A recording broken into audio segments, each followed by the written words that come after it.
Amazing, awesome, just incredible day it is today. I am so excited about our show today.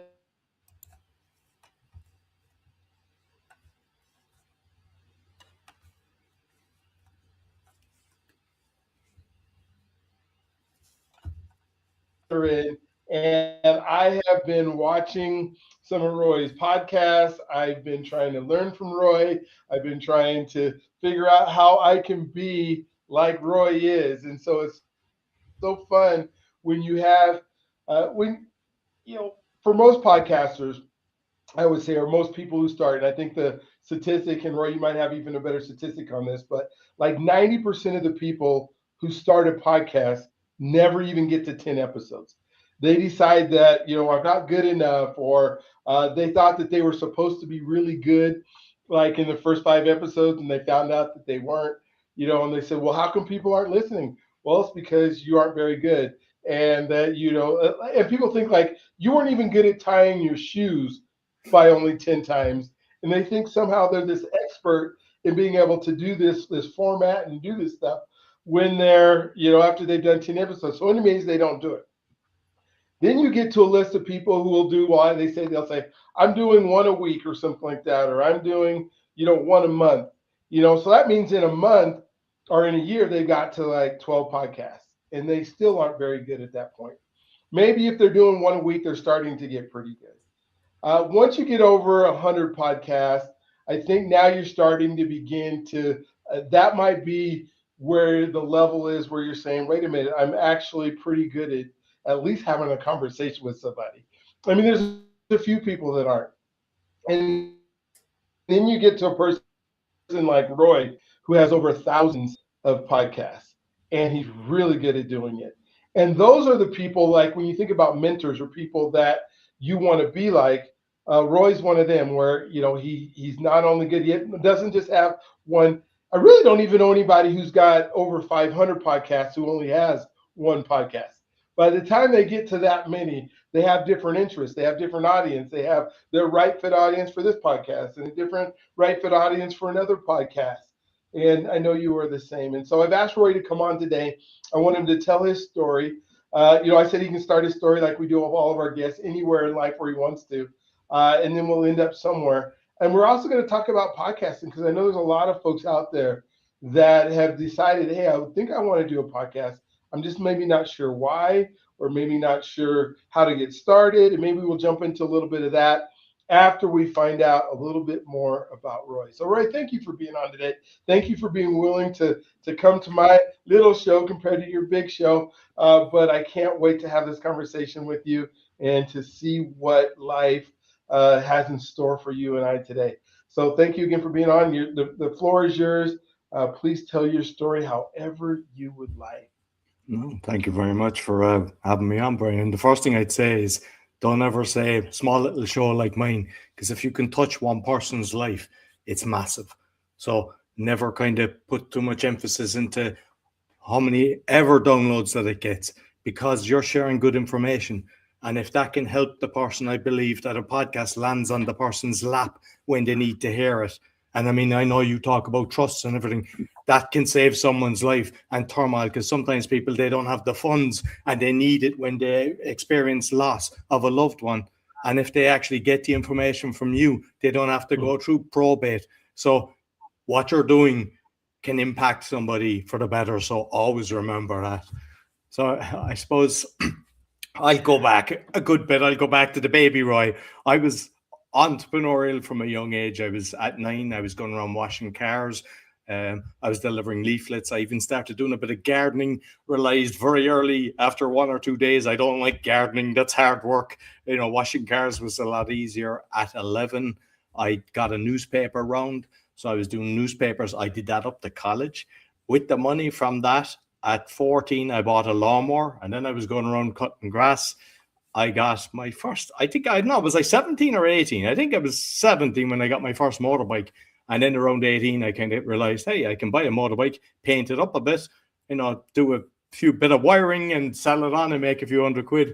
So that's what I was doing. Studied construction economics and management.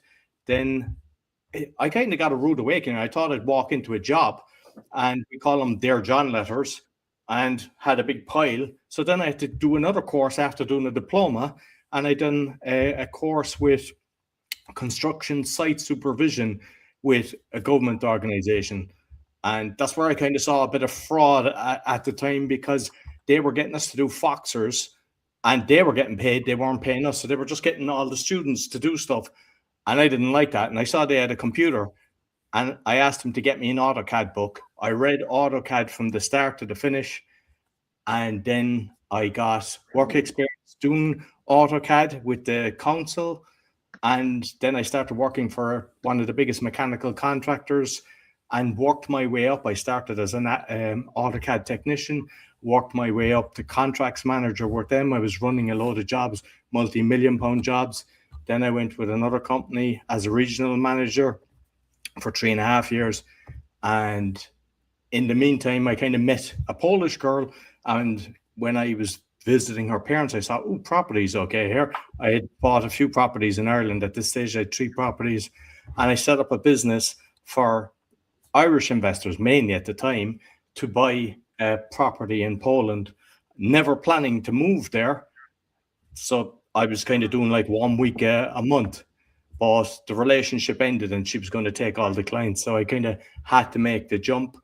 And it was a good decision, because the Irish economy kind of tanked. And just to make people aware, like at one stage they were building about 90,000 houses, and it went down to about 4,500. And we weren't kind of doing houses, but that was the kind of construction sector. So I had made good timing when I came across to Poland. And when we got clients, what happened at the start was we were selling them the property, but then they said, hey, can you do the renovation? Oh yeah, we can do that. So a renovation came. So I ended up doing about 200 renovations. What about fitting it out? Oh yeah, we can do that. We can fit it out for you. What about renting it? Oh yeah, we can do that as well. What about insurance? Oh yeah, we can get to, so I get kickbacks for organizing the insurance and all that. So doing a lot, even mortgages, organizing a lot of mortgages for people. I had a commercial, so I put a few syndicates together. And we built houses, I built apartments, built 30 apartments. But what happened is, when the crash happened, it took a while to come across to Ireland. It was 2008 in the States. And basically, the investors I was with, they were the big boys. They were worth like 10 million, 20 million. And they got wiped out. And I thought it was going to be a hiccup. And what happened is, I started putting money into the commercial, and I said, look, I'll charge you 10% interest. And if you can't pay me, I'll just increase my shareholding. But they got wiped out. And in the end, then I started running out of money, and the whole lot came down like a deck of cards.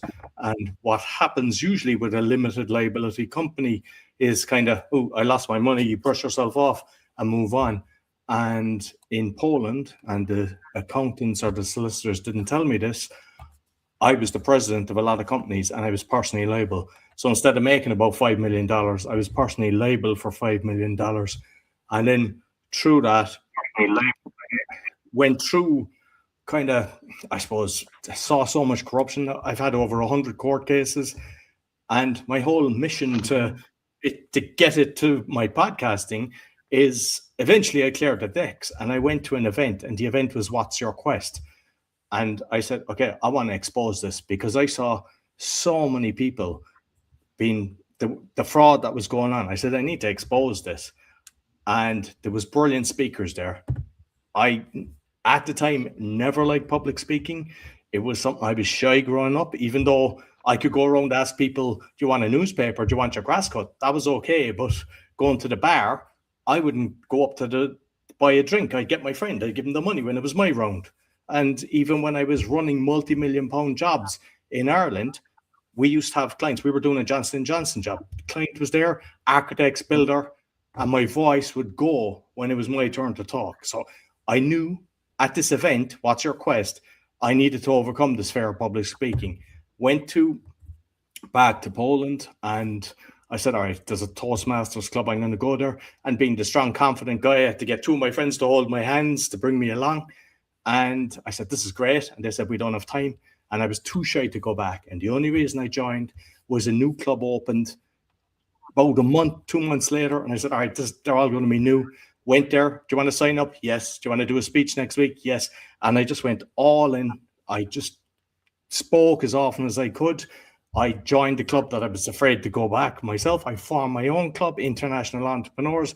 I became a coach of a Finnish club, and I entered competitions. I got into the final of 5 countries. I did an open TEDx. I did open comedy, and I just went from one extreme to the other. During that time, there was another event I went to, and outside of the event, the guy was after starting a podcast, and he said he's do a workshop on it. And I thought, okay, that's interesting. Never thought of a podcast or anything. And during it, I said, okay, I can do this. This sounds doable. And it was always about kind of the awakening, exposing the fraud. But I said, I'm going to get censored for this. I need to learn my trade first. So my very first podcast was the speaking podcast, which was 8 years ago. And I knew I had plenty of people to interview because, being in competitions across Europe, there was a load of people that I knew. And then I kind of developed from there, did a meditation one because that helped me when I lost everything. Then a Polish, the awakening one eventually came along, which is the one that's exposing fraud and corruption, but with solutions because I like to keep it upbeat. Then I done a crypto, the Podfather, and there's 2 now that launched last 2 weeks ago, the Smart Entrepreneur, and then there's the Sovereign Man, because through my journey, I've kind of learned a lot about sovereignty and what power we've got ourselves. So short and sweet, or maybe long, I don't know, but that's kind of where I am. Oh my gosh.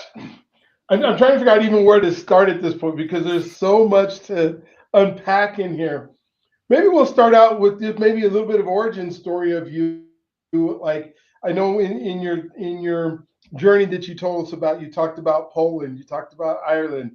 How many places or countries have you lived in, and all the things that you've been able to accomplish? I mean, it sounds like you were like mowing grass in Ireland, but then doing a big company in Poland. Maybe kind of talk about you and how it became to be that you had to be in these different places.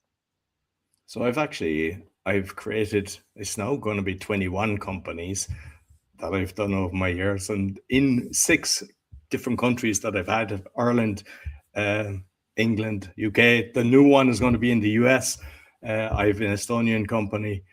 And yeah, I suppose, how did it all come about? And I lived in Poland. I'm 19 years here, but I've also like going to different events. I spent a month in Estonia, Tallinn twice, and I went to Pula for 4 weeks as well. So as far as living, only 2 countries, but I've kind of moved around and I've traveled a lot as well. I've probably been to over 40 countries. Oh, wow. Okay.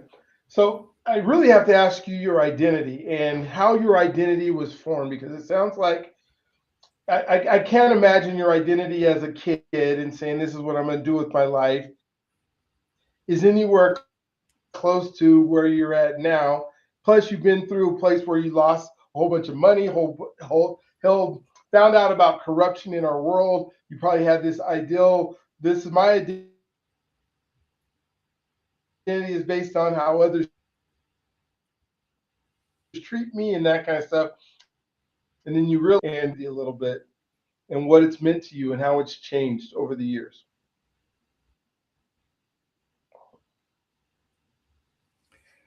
It's, I suppose, with the losses as well, because they took my 3 properties in Ireland, but they took my house with my personal belongings. And I went to the High Court regarding that, and I was fighting it. The first time they done everything wrong, and what happened is I caught them out on it, like, because you're fighting a barrister, which is the highest level of kind of solicitor. And so then they just said, all right, just dropped. And then they came back again after me. And I told the judge this, and he said they can do that as often as they want. And what I experienced in that is kind of the way it's done in Ireland in the High Court. You could have, I don't know, was there 100, 150 and one judge, and they're presenting their case. Very few were representing themselves. There was usually just a barrister. People weren't turning up. So the banks, they were saying rule in favor of the banks plus interest plus penalties.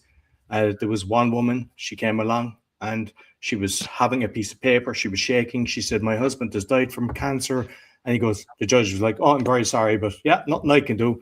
ruled in favor of the banks plus interest plus penalties. And I was like, ooh, this is nasty. There was another person, their representative, they said, we had KPMG, we were overcharged €15,000 interest. And the judge said, when was that? That was 2 years ago. Oh, you should have took it up with them, ruled in favor of the banks plus interest plus penalties. And I, like, just witnessing that, not one person was winning. And even now, like, with the information that I've learned over the years, there's no way they would have actually taken the properties. As it turned out, Bank of Ireland, which is the biggest bank in Ireland, I had ECB plus interest, and they were intentionally overcharging people without them knowing it, and all of mine were overcharged. So they were saying I was in the negative, and it probably was in the positive.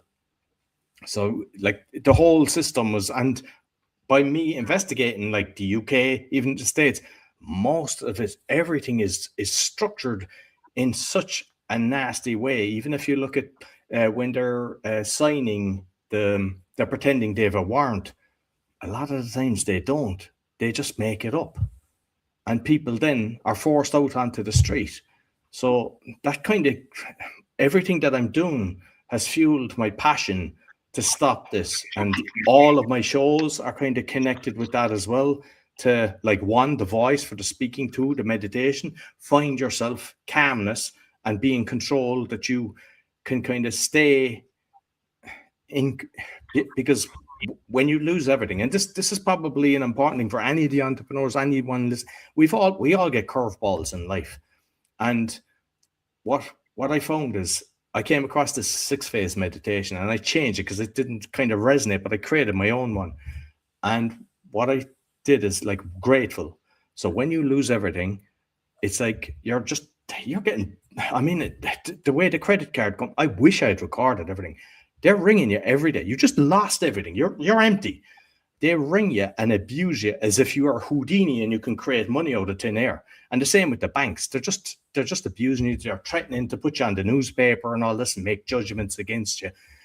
And what I've realized is, I needed to stay in a better place in my head. And it was like, what am I grateful for?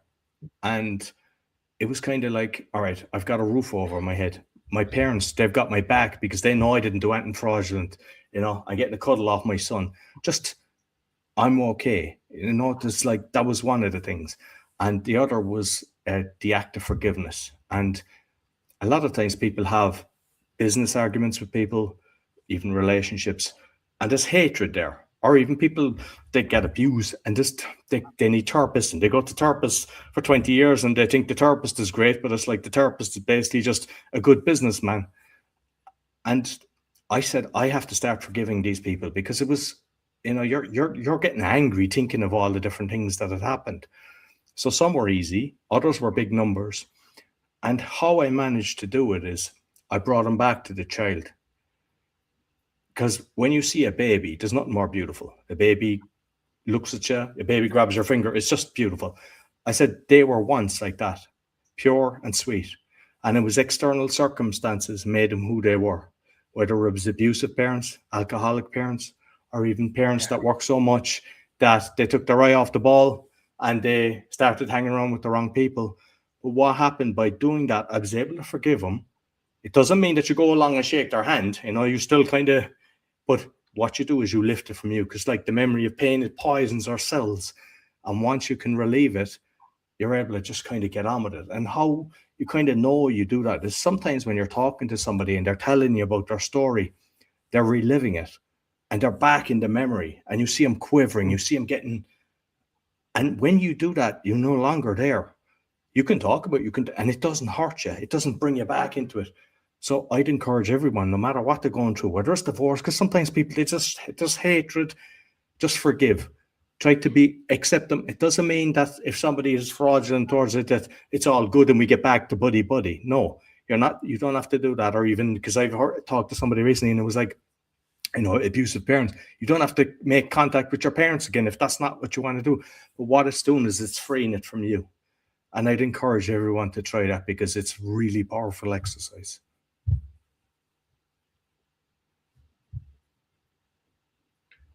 So do you believe it's made you stronger, being able not only to forgive, but being able to have gone through where people are just treating you wrong, and then you forgive them, and now you have to move on and rebuild yourself.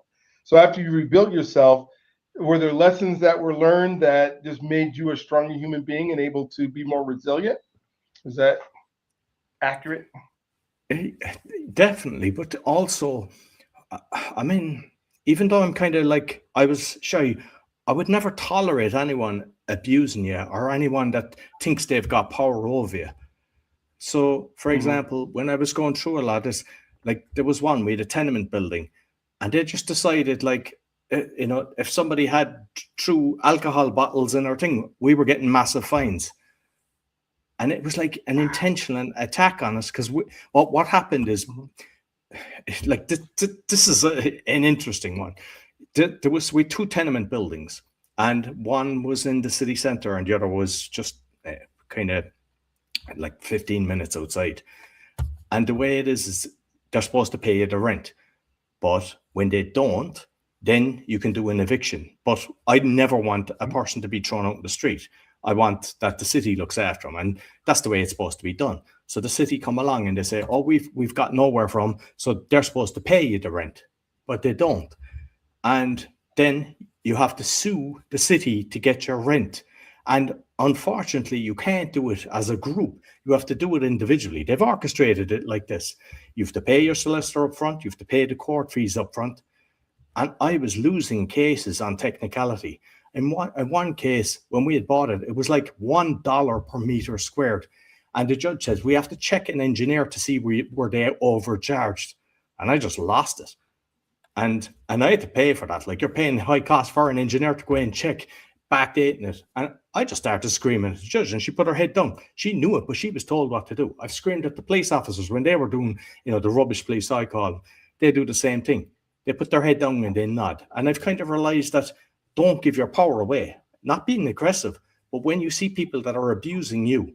So that's what I kind of gained over the kind of journey that I've had, that I realize that I'm a free man. I was born free, and no city or government has control of me. And we're seeing it in the last 10 years. It's like they're chipping away at us, and they're doing every single thing to hurt mankind.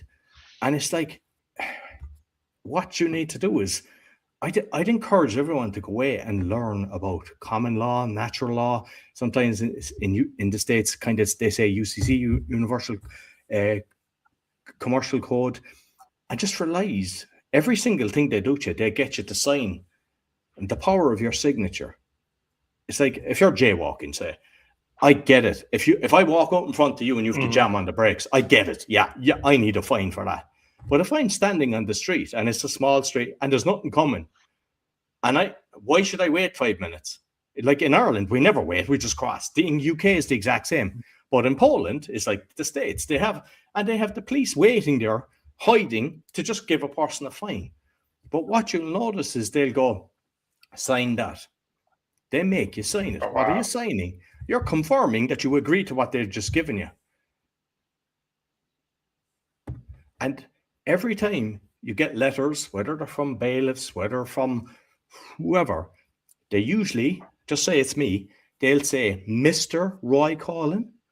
They'll do Mr. All Capitals Roy Coughlan. And that is not me. That's a corporate entity. And the whole system is corrupted in that way. And I have used that fighting the city, fighting courts, and even detectives like trying to get me in as a witness, which they always use against you. So you have to be careful with that as well. They get you in to kind of talk to you, and all they're doing is they're making you sign something, and then they use it against you. So understand the power that you've got. And with that tenement building that we got, eventually I sold it. It was one of the ones that didn't have a mortgage, and I was able to, because I had everything separate, I was able to keep it away from the whole thing that fell apart. And when we sold it, the city came after me for $8,000 for refuse. And I said, we didn't use the refuse. There was an alcohol shop and they had the bin, and we had an agreement with them. It doesn't matter. You still have to pay us. So they called me into the city. You'd good cop, bad cop, nasty out. And I refused to sign the document. They kept writing to me. About 20 different people were actually writing. And eventually they just kept dropping it. And then they said 1,000. They made a ruling on 1,000 without me even agreeing. But that just shows the corruption that they do. 8,000 down to 1,000, which even wasn't correct. And that's going on in every different thing, even property tax. Like, people are losing their house because of property tax. So you buy your house, like, you know, it's like, it's not right. You buy a car, you don't own the car. You have to register the car. That's why they can take your car and sell it if you get into debt. I know people, they're deregistering their car. They can't do that anymore. So it's not a simple thing. Like, it's not something you do overnight. It takes a few years to learn these things. But as soon as you do it, you're putting on armor and you're never going backwards. You're learning different things and you learn the power. And even just understanding, hey, you're writing to the wrong person, that is so powerful that it can save you a lot of hassle in your life.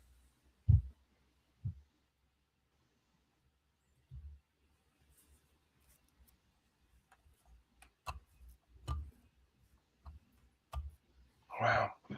Is bankruptcy a thing in Ireland where, you know, they're charging all these fees and you don't have any more money? Is that something that is available, or it was in Ireland?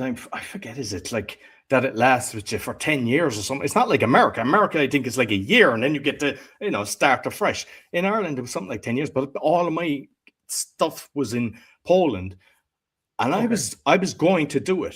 I had all the documentation prepared.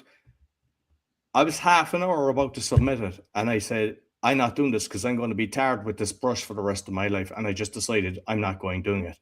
And I think, looking back, I think it was a good decision that I didn't do it, because they use everything against you, and then your credit rating is destroyed. So it's different in the States. I know in the States, yeah, you can just kind of go, all right, like, everybody gets, you know, yeah, we're all optimistic, but life gets in the way. But, you know, just move on. But it should be like that. It should be a year, you know, like, unless somebody intentionally does something fraudulent, that's different.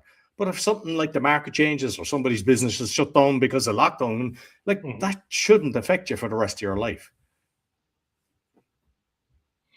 Yeah. So how do you, I mean, like, if you owe that much debt and now you're trying to are you creating new companies that then gets to pay that debt off so that you can move on? Or did you just switch countries? I mean, how did you pull yourself out, I guess, or come out of that hole that it wasn't even you that created it? It was just because of systems that are broken.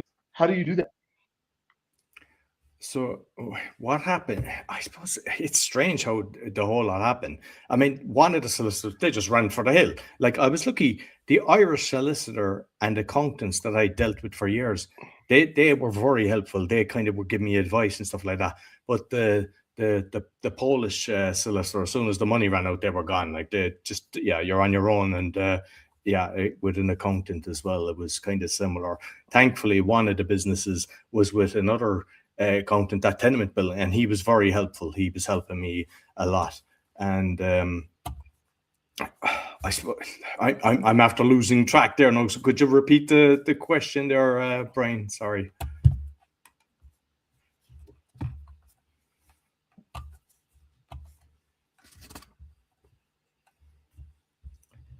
I suppose I can tell you another thing that happened is I had a criminal case based on that tenant building that we had. So when the tenants weren't paying us, the city started attacking me. And, like, as I said, the rubbish police, they had technical inspectors coming after me, just saying everything is wrong, trying to fine me for everything. And in the end, we ran out of money, so we couldn't pay for the administration. And the water company turned off the water. And they took a case against me saying that I'd done it intentionally. And they tried to get me, they took a criminal case, they tried to get me 3 years in jail. And I had to defend myself for that, proving my that I didn't turn off the water, and I nearly lost it because they didn't.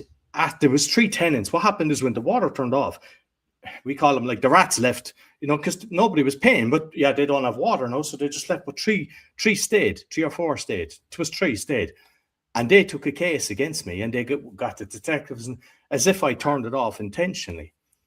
And I think I was 8 times in the court with this one, but they never turned up themselves. They started bringing in old tenants. They started doing all this stuff, and eventually they brought in these 3 people. They were all like 60 maybe. And what was strange is they brought the 3 of them in together so they could all hear each other's story. And I caught them out on lies, and then I just slide a piece of paper or whisper to the solicitor. Before that, I could see that the judge was against me. She was convinced I was guilty. When I did that, I caught him out. I never seen anything like it. The judge started screaming at each one of them. She realized that they were fraudulent. And eventually, I won. And what else happened during that? The prosecutor, there was about 5 different prosecutors during the case. At one stage, the prosecutor is across me and he's fast asleep. I wanted to get up and just punch him in the head. Like, this is my life on the line. They want to give me 3 years. And there's a guy, he's just fast asleep opposite me. Eventually, I win. And I'm like, okay, that's off. And they appeal. And my solicitor asked them, what's going on? And the prosecutor said, we always appeal, no matter what. So it goes to a higher level. I go into the court and the translator didn't turn up. And the judge says, look, I'm not supposed to do this, but I'll tell you what's going on. It's not like the last time. We don't bring in the witnesses. I review everything, and then I make a decision there and then. So we'll have to reschedule it. And I thought, this is great. My solicitor thought it was great. So I did. It took, I don't know, another 2 months or something by the time I get called back. I'm coming down the corridor, and the solicitor says to me, because she's a new judge, she's making a name for herself. She's locking up everybody. And I went into panic. And I went in there. She started talking. She says, do you have anything to say?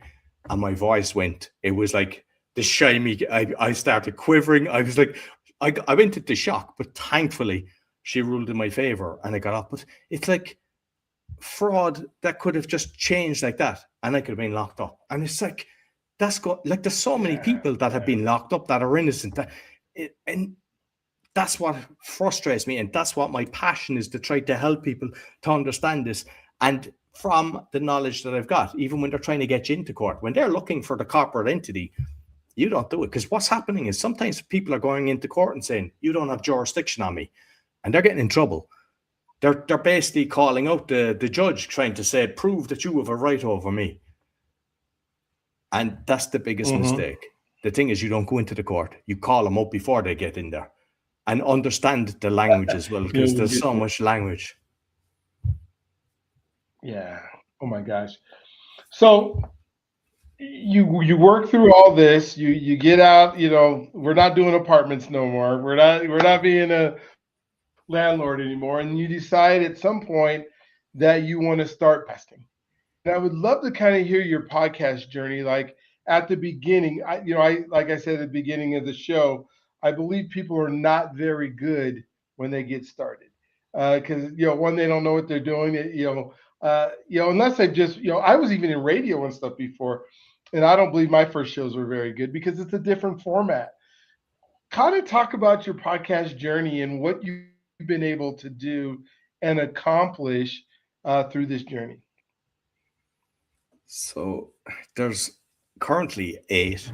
And as you say, like, I go back to the earlier ones of the speak, and I just cringe at the quality. It's like, even the Polish one, I've remastered them because of the technology and released them because people, like there's one episode there, it's after, I don't know, last time I looked, it was about 75,000 on the first episode, but so many people say the sound quality is bad, and it's brutal, but I've remastered, but still people will come in and listen. And regarding, the numbers that you get and everything, like, so many people, they'll say, I don't have the time, I can't do this. I put out a post just 2 or 3 days ago. I released 22 episodes last week, and I've got other businesses as well. I've got other things going, and the secret to the whole lot is kind of systemizing. So all along, I've always been kind of, okay, how do I do better on this? How can I watch? I started listening to Joe Rogan first. Then I like Patrick Bet David. I see him now, and he's like constantly looking at people and see how you can improve it. At one stage, I was doing the intro music, thinking, hey, the intro music is good. And then I kind of realized, I look at the analytics and I'm like, yeah, people are skipping. Sometimes you see a little blip. I was like, if you look at a lot of them, they're not doing that. It's like, we think it's good. Sometimes it's nice. I mean, when you played to start the intro there, I was kind of jamming. You've got a nice little vibe on it. But sometimes people have a 5-minute thing and it's, they think it's great. Or there's the big introduction where they're talking about the stuff. And that's okay if you're a new listener. But if you've got 95% people coming back, they don't want to be hearing the exact same thing each time. So I became aware of that with the poll. I made a few mistakes. I'll tell you a few of the things that might help people. With the Polish, I had a guy that I'd met through the Toastmasters. He was 16. You have to be 18 to join Toastmasters. So he joined under his dad. But he was really kind of, pushing himself. But he was into beatboxing. So he did the beatbox for my Polish podcast. And it was cool. I thought it was good. And I played it. And I left it for a few years. But eventually I said, I don't think this is working. And I removed it. I got about 20 messages thanking me for removing the cringeworthy beatbox. And even today, I get sometimes a 1 star. I'd give 5 stars, only the beatboxing is wrecking my head. So, sometimes we think these things are good, but they're not. And another mistake I made is with the speaking. I don't know, was it in year 2? I decided, we celebrate Christmas and spend time with our family. And it kind of took, 2 weeks off kind of thing, which turned out to be maybe till the end of January. I kind of extended a bit. And I went back thinking my listeners were just waiting for me, and it went way down. And I never let them know what I was doing. It's okay to have a seasonal podcast, but unless you're telling them, they're not waiting around for you. So that's what I've learned is if you're going to be disappearing, just tell them what you're doing. And regarding the market, because sometimes people say, oh, it's saturated. I constantly get people writing to me. I get bombarded with people, promoters and everything. But there's some people saying, oh, we've got a database of 4 million podcasters, and for such a price, we can actually get you the list. And there's not 4 million active podcasters. When I researched it, it was less than 500,000 that have released an episode in 30 days or less. I know you can have some seasonal, so it was something like 475 or something like that. So it's not saturated. And the thing is, why I believe a lot of people throw in the towel, one, with the editing, because sometimes people, they overdo it. So when they're doing it, they want it to be perfect. They spend hours doing it, then they spend hours editing it. And then they go, wow. And they expect money to come in, and then they realize, I have to pay for Zoom, I have to pay for StreamYard, I have to pay for Calendly and all this. This is costing me money. So then they realize this equation doesn't work. You have to do it for the long haul. Anyone I coach with, I say a year. You have to commit to a year. And I don't see people quitting after that because they just get so passionate about it. They realize they're touching people's lives. You'll have guests that you'll talk to, that you will learn from, that you go, I didn't know that. And you start investigating further. So your life starts getting better because of it. So, and a lot of people, they think, you need to be technical. I've got a USB Audio Technics mic that goes into the computer. And I've done a special 5-season series with a guy, David Goldberg, who's got podcast studios, and he's got 10,000 shows behind him, really famous guy. And on our episodes, he's using the exact same mic as me. So, and at one stage it went up to about $200. I think it's $100. I've got a surround acoustic system. So sometimes people think you need to get 10 grand's worth of equipment. You don't. Sometimes people think you need major editing skills. You don't. There's even software now, Adobe, that you just upload it and it'll make the sound very good. So for example, I did a lot of lives at one stage, and one time we had a fantastic interview, but one of the guys was actually on his lap. Like he was talking through the laptop, he didn't have a speaker, and the sound was terrible. And I thought, this is a shame. I can't put it out because the sound's so bad. And once I put it through the Adobe for podcasters, it was perfect, and I was able to release it. So there's even software that does it. Like how I've developed over the years. At one stage, the very first one, the speaking, I used to use Audacity. I'd go in, I'd take out the pauses, I'd take out the ahs, nums, I'd try to make it as good as possible. I'd re-listen to it, I'd upload it, listen to it again. And now I press record, I do it as it is. I do my intro. Sometimes I'm mentioning what I've got. I say, scan my QR code, do this, introduce my guest, have the conversation. There's no editing. Of course, if something happens with the internet, if a postman calls on either side, sometimes you can't do anything about. That's okay to take up. I just put it through the Adobe and that's it. So it's simple. Hence why I can get 22 episodes out last week, because I compress everything. You can schedule it. So for, say, the Polish, I've got 10 in the pipeline that are just scheduled for the next. So I don't even have to worry about that. And you can actually, when you systemize it and streamline it, you will actually love it more, enjoy it more. And when you're talking to other podcasters, what I found is it's not like a lot of businesses where they're kind of holding their cards. Everybody will share information with you. They're all trying to help each other. So you will learn from other podcasters. You go, oh, you're doing this, you're doing that. And each time you're improving, you're up in your game and you're helping the other person as well. And by doing that, you look back at your earlier episodes and you kind of cringe, and you look now and you go, this is professional. And that's the way to do it. It's not difficult. Gosh, I know it's so crazy how folks put so much into thinking everything has to be perfect. You know, you talk about like equipment. Yeah, this is a $500 mic. I didn't start out with a $500 mic. I started out with this like,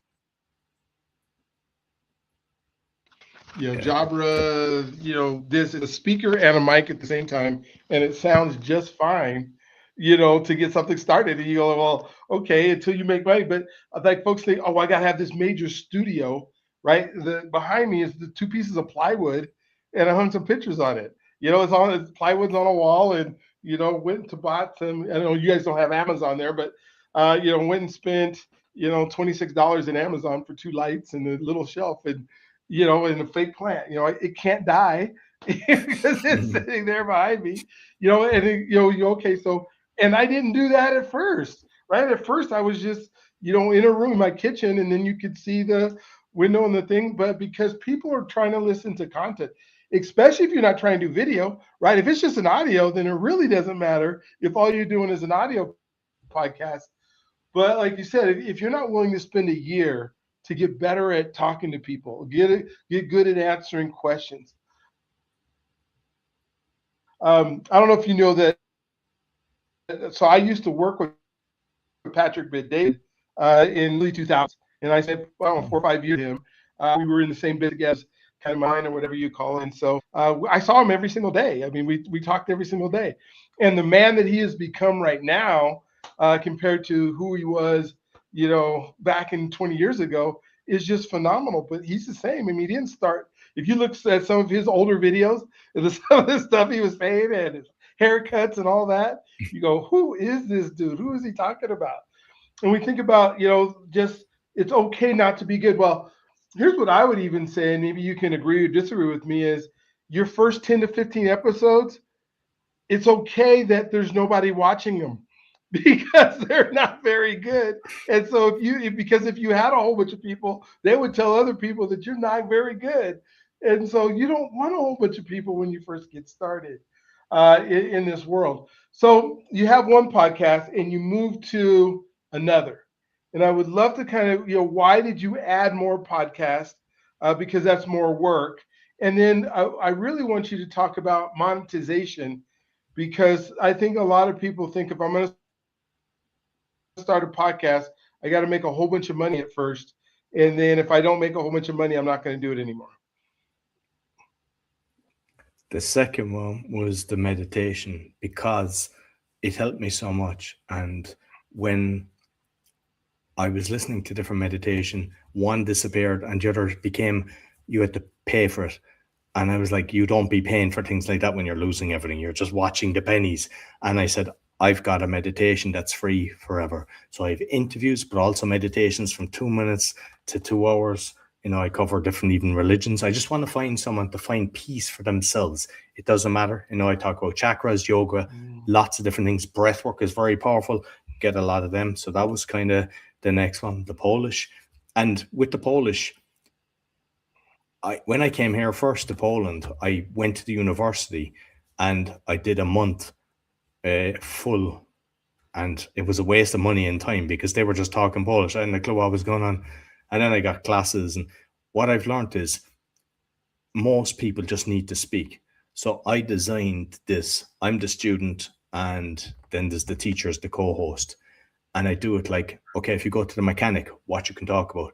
If you go to the dentist, all these different things, different types of emotions, stuff that you use every day. They were like 5 to 10 minutes. And it's like between the audio and the video and some shots, it's like 4 million.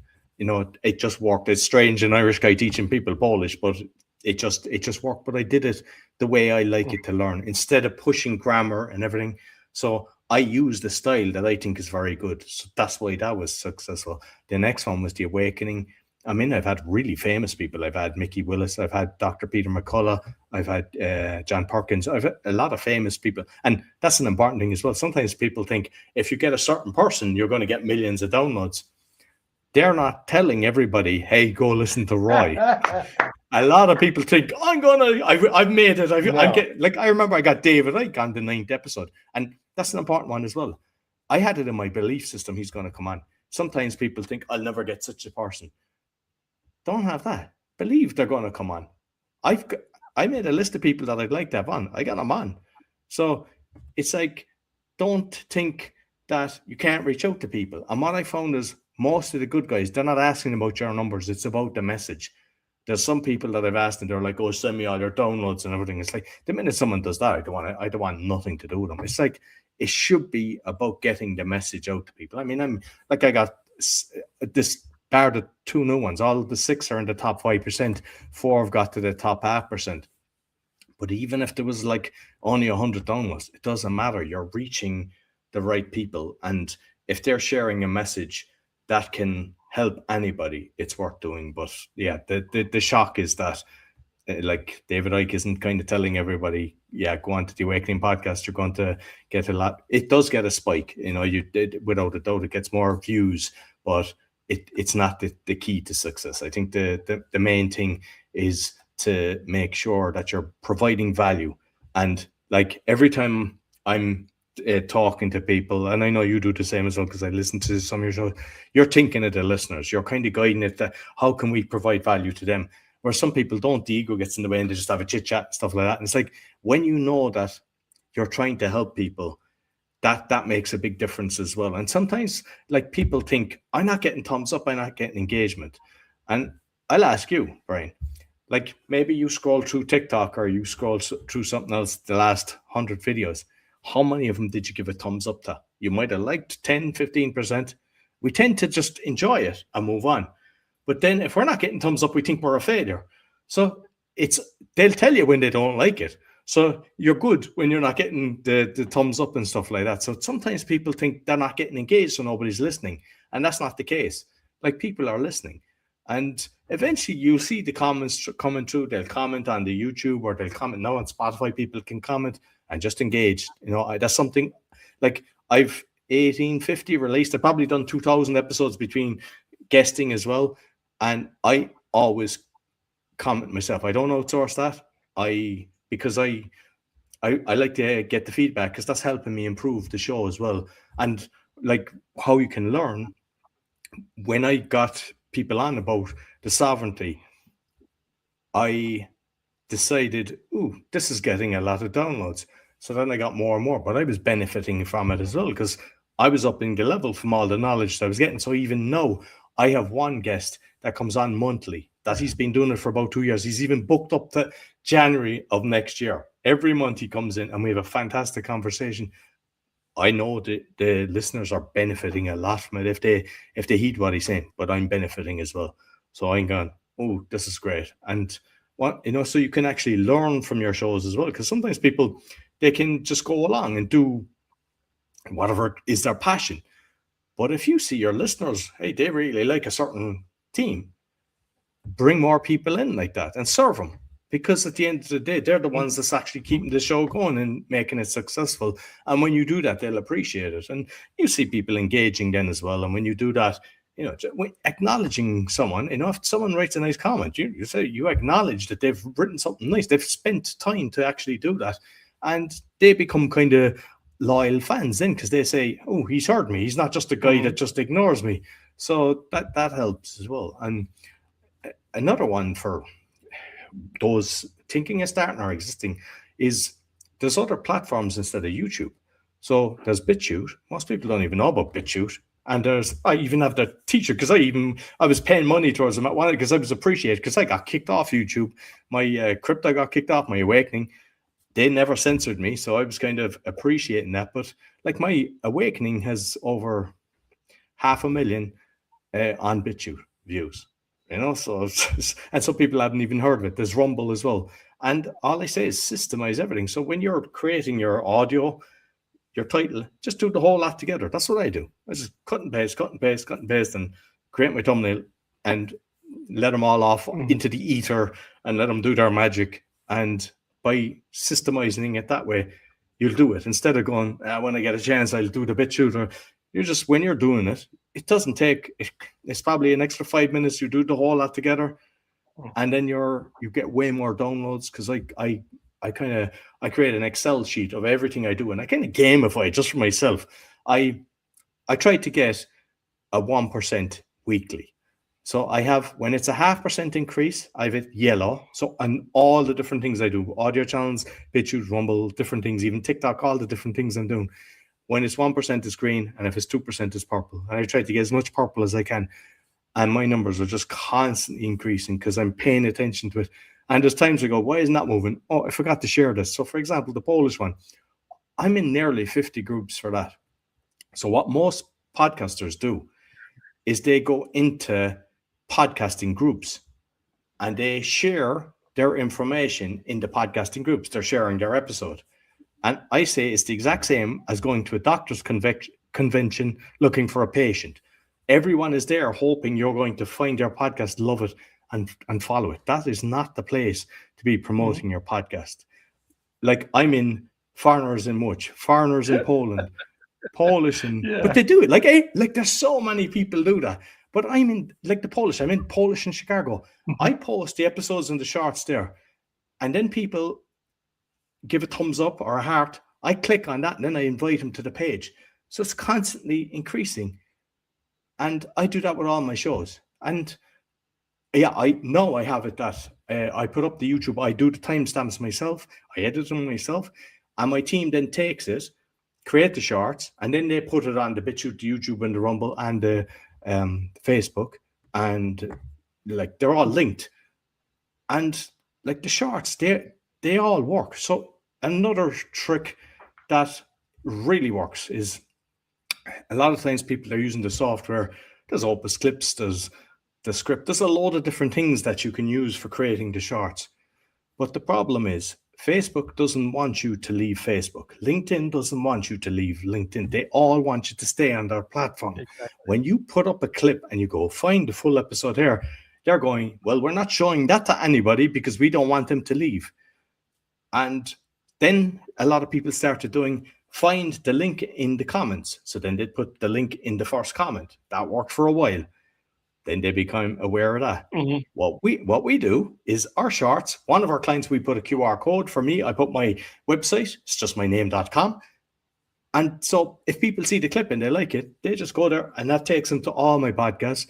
And I just simplify it, but you beat the system. And it's like just constantly looking at things like that, because you get curveballs, you get censored, and it's like it is what it is. Like when I got kicked off YouTube, I took a screenshot, I shared it everywhere, and my podcast went from the top 1% to the top 0.5% because it went up because people said, oh, there's something going on. And I done another post last week where I said, I think I'm the most censored man. I had got kicked off Tumblr but they gave it back to me. I wrote them and they gave it back to me yesterday. So, but still, I got kicked off that.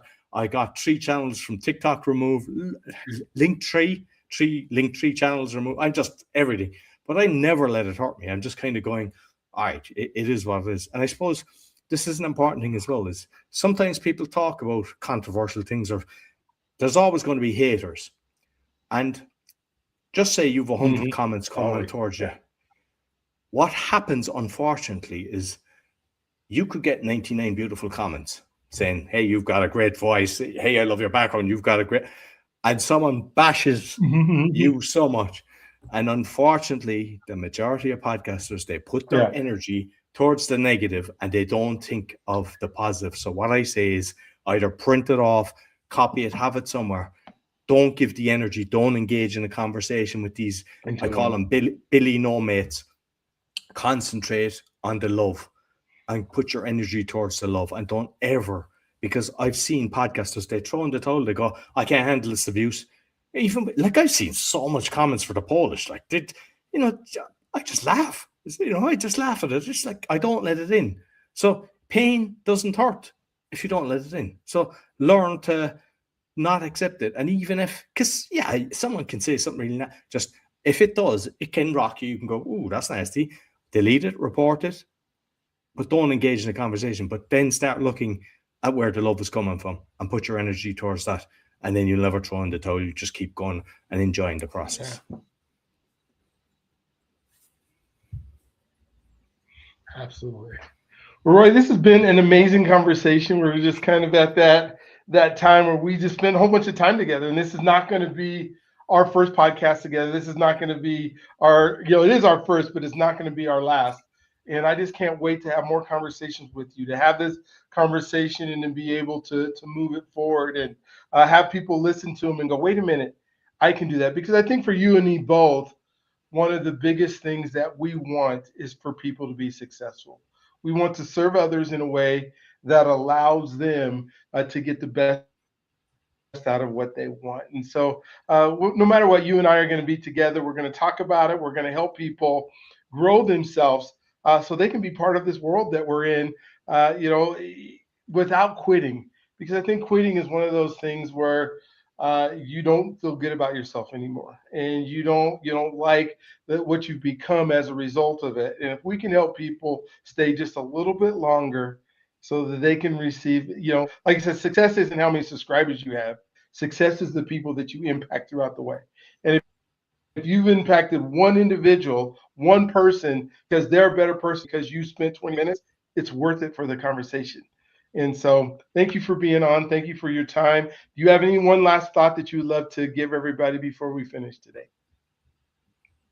Well, I would say is no matter what you're going through in life, just practice that act of forgiveness, because it really works. And what I would say is what Brian is doing, he's really helping people. You can help by giving him a thumbs up, a 5-star rating, and maybe share with 3 people, because it really helps. And when people are doing a show that's for the benefit of others, the algorithms reward you when more people watch it. So if you could do that for them, it would greatly help.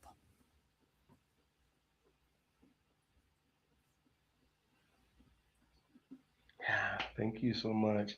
Well, you guys have an amazing, awesome, just incredible. And, we want to help you. And so, like he said, put the thumbs up, subscribe, notifications, all that help us create more content to be able to help more people, especially if you've been touched by today's message. Look for both of us on whatever your local platform is, because Roy and I will be doing some more stuff together.